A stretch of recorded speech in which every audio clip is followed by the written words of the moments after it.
লোকসভা ভোটের আগেই প্রচার থেকেই শঙ্কুদেব পণ্ডাকে হুমকি তৃণমূল নেতা বুচান ব্যানার্জির। লোকসভা ভোটের আগেই দক্ষিণ চব্বিশ পরগনার বজবজ 2 নম্বর ব্লকের রানিয়া পুয়ালি ময়দানে মহিলা তৃণমূল কংগ্রেসের উদ্যোগে তৃণমূলের প্রার্থী অভিষেক ব্যানার্জির সমর্থনে একটি জনসভা ছিল। আজ প্রায় 7,000 মহিলা তৃণমূলের সমর্থকরা এই জনসভায় অংশগ্রহণ করেছিল। আজ উপস্থিত ছিলেন শওকত মোল্লা, বজবজ 2 নম্বর ব্লকের সভাপতি বুচান ব্যানার্জি, অন্যান্য তৃণমূলের নেতাকর্মীরা। এদিন শঙ্কুদেব পণ্ডাকে তার বক্তব্যে বিজেপির এক কর্মীর ছেলে হারিয়ে গেছিল, তাকে পুলিশ উড়িষ্যা থেকে উদ্ধার করেছে। বুচান ব্যানার্জির অভিযোগ, এই ছেলেটি হারিয়ে যাওয়া ঘটনার সঙ্গে কোনোভাবেই জড়িত না থাকা সত্ত্বেও বিজেপি নেতা শঙ্কুদেব পণ্ডা তার নামে মিথ্যা অভিযোগ করছে, আর এ নিয়ে একহাত নেন তিনি।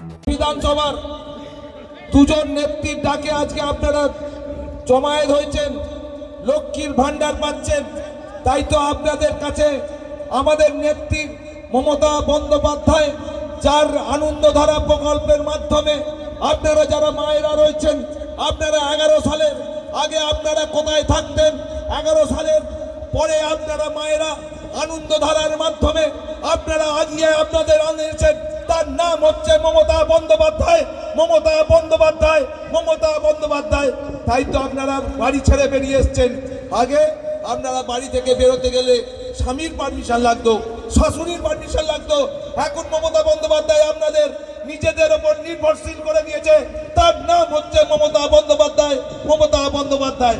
ইতিমধ্যে আমার নামে অনেকগুলো কেস চাপানো হয়ে গেছে।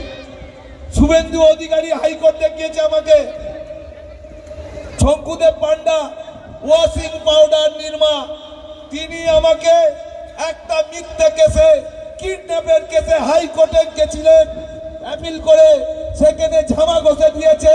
সেই কিডন্যাপটা শুভেন্দু অধিকারী, বিজেপির দাবড়া নেতারা আমাকে ফাঁসার চেষ্টা করেছিল। এবার আমি আমাদের তৃণমূল কংগ্রেসের পক্ষ থেকে সাতকাছিয়া থেকে শঙ্কুদেব পণ্ডাকে কোর্টে যদি না দৌড় করাতে পারি, আমার নাম বুচান ব্যানার্জি না, আমার নাম বুচান ব্যানার্জি না, আমার নাম বুচান ব্যানার্জি না। এবারে বক্তব্য রাখার জন্য